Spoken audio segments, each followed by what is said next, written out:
Halo, Assalamualaikum warahmatullahi wabarakatuh. Jumpa lagi dengan saya, Freddy Sudaryanto. Seperti biasa, kasus Jalan Cagak Subang. Pagi ini masih seputar ke arah pencarian motif di seputar sekolah atau di seputar yayasan. Karena kenapa saya coba fokus ke sini? Karena saya lihat dari tim penyidik juga sekarang sepertinya adalah mulai fokus ke arah sana. Nanti kita lihat apakah ada saksi-saksi yang akan dipanggil atau diperiksa, khususnya adalah karyawan dari yayasan tersebut. Kita tahu bahwa di yayasan tersebut ada mulai dari pemilik ya, dari yayasan atau sekolah, kemudian ada kepala sekolah, kemudian ada sekretaris, ada bendahara, kemudian ada operator, ada guru-guru, ya, dan lain sebagainya. Tentu ini akan diminta keterangan oleh pihak penyidik, ya. Tentu akan diminta, aduh itu ada suara. Gak apa-apa, itu tadi ada hanya tipe notif aja, gak apa-apa. Kita lanjut lagi, bahwa kenapa saya akan konsen ke sini, karena ini sangat menarik sekali sebenarnya, sangat menarik. Kenapa? Saya tidak mengatakan bahwa ini akan ada bahwa ini dipastikan bahwa ini ada hubungannya dengan kasus pembunuhan, tetapi adalah bisa saja diduga atau bisa saja dimungkinkan, ya bisa saja dimungkinkan kasus pembunuhan ini munculnya dari sini, bisa saja, sekali lagi bukan dipastikan tapi bisa saja, ya, karena tidak ada yang tidak mungkin. Semuanya bisa mungkin saja, ya. Apalagi kalau berkaitan dengan masalah uang, masalah keuangan, ya. Tidak ada yang tidak mungkin. Nah, sejauh mana kira-kira keterikatan atau persesuaian antara kasus ini dengan dengan sekolah atau yayasan? Ya, kita tunggu saja nanti kinerja daripada pihak penyidik, ya. Kita lihat kinerja dari pihak penyidik sejauh mana kira-kira kasus ini akan membuka celah ke arah sana apa tidak. Tentunya ya nanti kita lihat saksi-saksi yang akan diperiksa nanti. Ada momen yang akan saya nantikan adalah momen Mr. Dedi ketemu Mr. Yoris, ya. Momen Mr. Dedi ketemu Mr. Yoris. Nah, ini yang akan saya tunggu-tunggu nanti, ya. Kenapa? Karena kedua personel ini, kalau kita lihat dari backgroundnya, ya, adalah sama-sama mengerti masalah sistem keuangan, ya, sama-sama mengerti masalah sistem keuangan. Ya, Yoris sendiri adalah sarjana, ya. Waktu itu saya pernah ngobrol dengan Kang Yoris. Dia di salah satu perguruan tinggi di daerah Soekarno-Hatta. Saya pernah ngobrol sama Yoris. Walaupun katanya sempat tidak sampai akhir di universitas salah satu di Soekarno-Hatta. Nah, oke lah, kata-kata sama-sama S1, ya. Kang Yoris S1, ya. Dedi juga S1. Ya, kalau Kang Yoris sarjana, kalau Mr. Dedi ya S1. SD saja, gitu disampaikannya. Ya itu kata beliau, ya, bilang sama saya. Tetapi kan sekarang bukan masalah ini, yang penting adalah di lapangan dia bekerja bisa apa tidak. Nah, itu kan yang penting.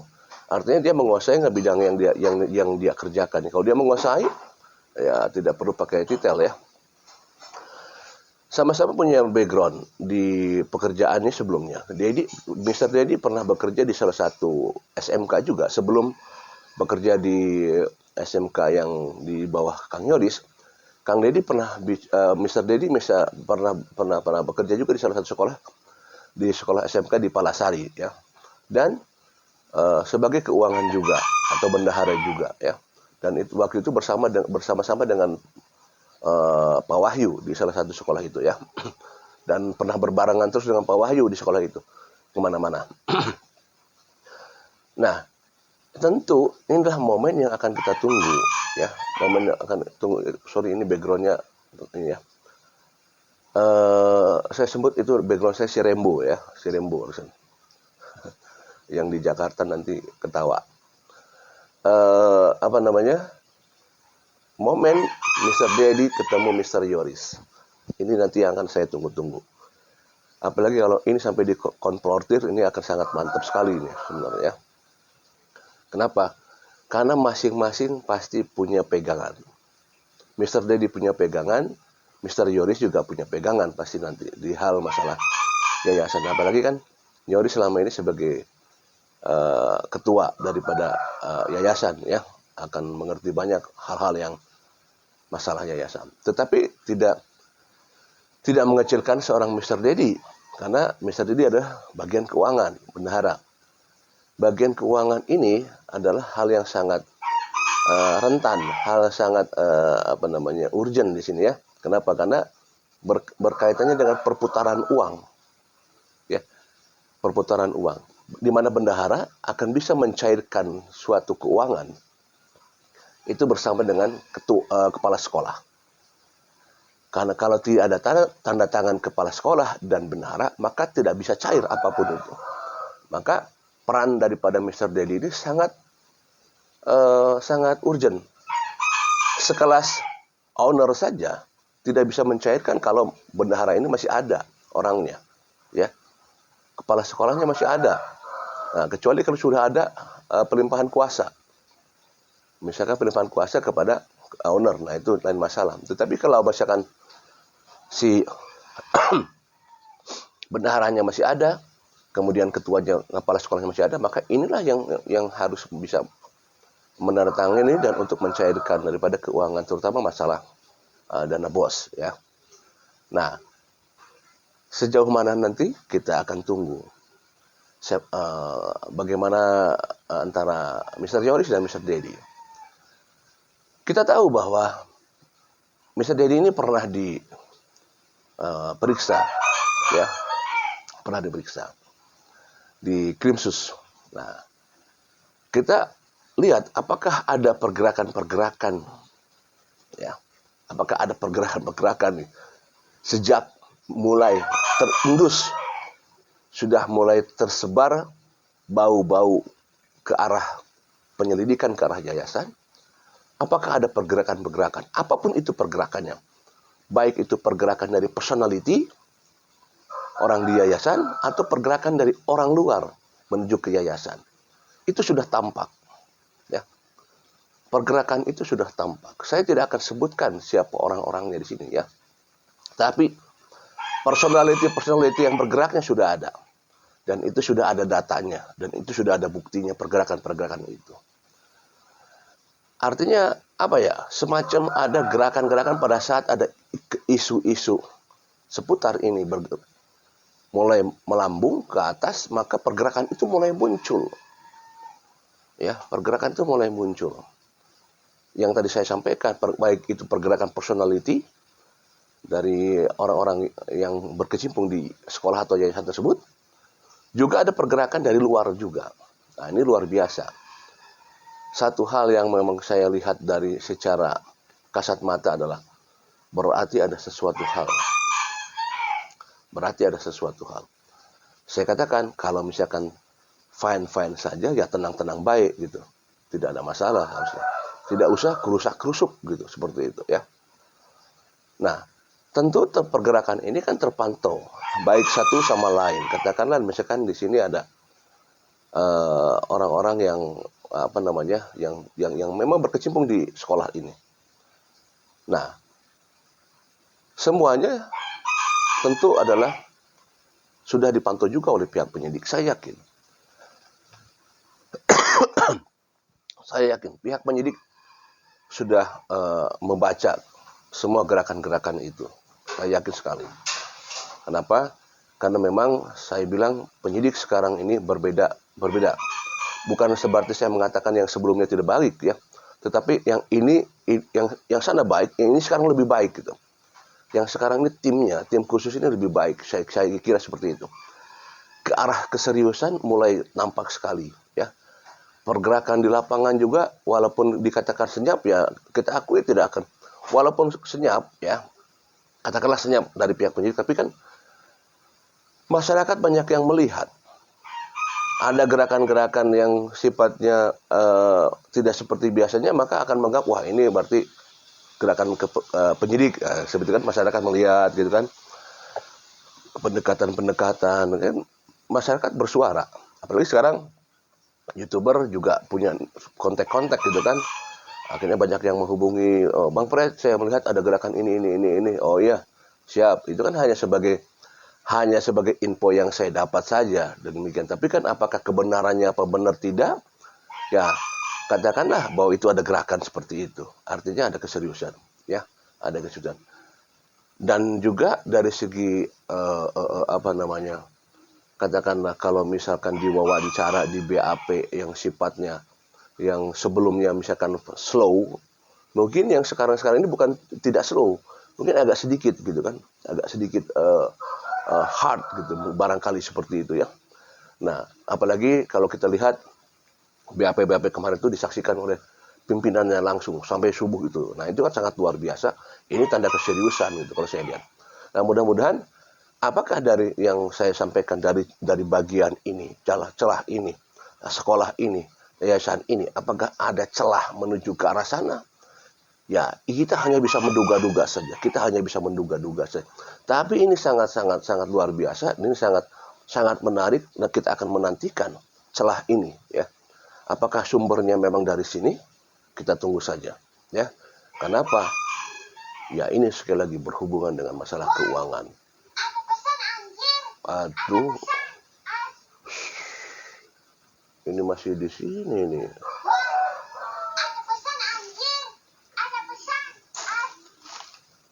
Kok ada di sini ya? Oke,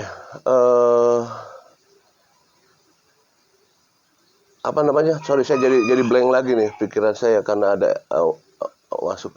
Jadi kita lanjutkan lagi. Kita lanjutkan kembali.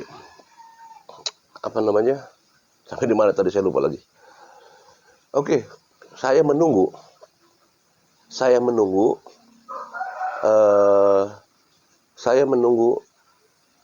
Jadi blank lagi saya. Saya menunggu adalah pertemuan antara Mr. Yoris dan Mr. Dedi. Satu sama lain dari segi hubungan, saya kira mulai tidak baik ya. Ya saya bisa katakan tidak baik. Kenapa? Karena latar belakang histori bahwa Dedi dipecat oleh Mr. Yoris dan dipecatnya lewat tidak dipanggil langsung gitu loh. Tidak selayaknya seperti seorang karyawan yang dipanggil langsung, diberikan informasi dan lain sebagainya. Kan kalau selayaknya karyawan itu kan ada peringatan biasanya ya. Walaupun misalkan ada pelanggaran dari Mr. Dedi, ya seberat apapun pelanggaran itu kan sebaiknya dipanggil, ya dipanggil kesalahannya apa, kemudian kan bisa banding nantinya kan, apakah benar seperti itu. Nah, kita juga tidak tahu kebenarannya dari Mr. Yoris, apakah memang Mr. Dedi ini melakukan suatu pelanggaran yang berat, kemudian sehingga Mr. Yoris membuat diagram dan tidak mau memberikan SP langsung. Ya, kita tidak tahu. Hanya mereka yang tahu yang sebenarnya seperti apa. Nah, nanti kita tunggu saja. Ini akan sengit sekali ya, akan seru sekali kalau misalkan nanti dipertemukan antara Mr. Dedi dengan Mr. Yoris. Akan sangat seru. Masing-masing punya kekuatan, pasti saya yakin ya. Satu kekuatan adalah sebagai pemiliknya, sebagai ketua daripada yayasan atau sekolah tersebut. Kemudian yang satunya adalah mengetahui tentang gerakan daripada keuangan di yayasan tersebut. Ini sangat luar biasa, sangat menarik nanti. Jika mana kedepannya ada pemeriksaan kedua belah pihak yang nantinya ke ujungnya akan ada konfrontasi terhadap dua ini. Nah, tentunya saya yakin dari pihak penyidik sudah mengumpulkan data-data. Ya, saya yakin dari pihak penyidik sudah mengumpulkan data-data. Kita ketahui Mr. Dedi sudah diperiksa beberapa kali, ya. Ada yang pemeriksaannya secara resmi dan ada pemeriksaannya secara tidak resmi, ya. Maksudnya Ada yang pemanggilan melalui surat dan ada juga pemanggilan yang tidak melalui surat yang sifatnya memberikan data-data informasi dan sebagainya. Tentu ini sudah ada dipegang oleh pihak penyidik. Tinggal nanti kita tarungkan saja. Maksudnya bukan ditarungkan. Kita lihat bagaimana argumen daripada Mr. Yoris, bagaimana argumen daripada Mr. Dedi di lapangan nanti di depan penyidik seperti itu. Dan apakah nanti celah-celah ke arah hal-hal yang adanya ketidaksesuaian, penyalahgunaan atau adanya sesuatu hal yang janggal, apakah akan terbukti nanti? Kita tunggu saja bagaimana keselanjutnya. Ini akan agak sedikit waktu panjang, ya. Terlihat akan sedikit waktu panjang, tetapi sangat akurat. Kenapa? Saya katakan sangat akurat. Kenapa? Karena berbeda dengan krim dan krim sus, tindak pidana di kasus pembunuhan itu masih bisa diatur, ya. Bisa diatur, bisa dikendalikan, bisa diskenariokan, bisa ditutup mulutkan, jangan bergerak, jangan banyak bicara, bisa. Tapi kalau di krim sus, ini berbentuknya bukan orang, tapi bentuknya data. Kalau data ada tetap, tidak berubah. Sekalipun ada yang berusaha untuk merubah, maka akan terlihat gerakan perubahannya. Jadi saya yakin di krim sus ini, maksud saya di masalah ini, ya, ini akan lebih cepat penanganannya. Sepertinya, kenapa? Karena data tidak akan pernah berubah, ya. Data tidak akan pernah berubah, apalagi kalau data itu sudah masuk ke dalam ke pihak kepolisian, tidak akan berubah. Sekalipun ada perubahan, pasti akan terlacak sistem perubahannya, ya. Apalagi sekarang pihak penyidik sudah bergerak, sekalipun ada berusaha merubah sesuatu, baik data, baik jabatan, baik jabatan di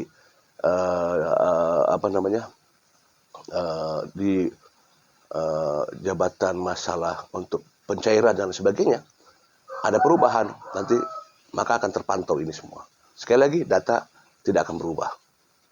Nah, mungkin percepatannya akan lebih cepat dibanding masalah kriminalnya. Kita tunggu saja. Kita support terus penyidik kita, Kapolda Jabar. Kita harus tetap optimis karena memang saya yakin dengan tim sus yang sekarang Kapolda Jabar dengan Bapak Kapolda yang baru ini, insya Allah kita yakin. Mungkin dari celah sini yang kita ambil. Kenapa? Karena Bapak Kapolda Jabar ini mendapat amanat pada saat semua ya kita tahulah, ya. Kalau ada bilang TKP terkontaminasi, ya dari awal-awal sudah terlihat. Maka Bapak Kapolda ini wajar kalau mengumpulkan data dari awal lagi. Sangat wajar sekali. Perjalanannya akan cukup panjang. Apakah dari celah sini akan terbuka? Kita tunggu saja. Assalamualaikum warahmatullahi wabarakatuh. Menarik sekali ini.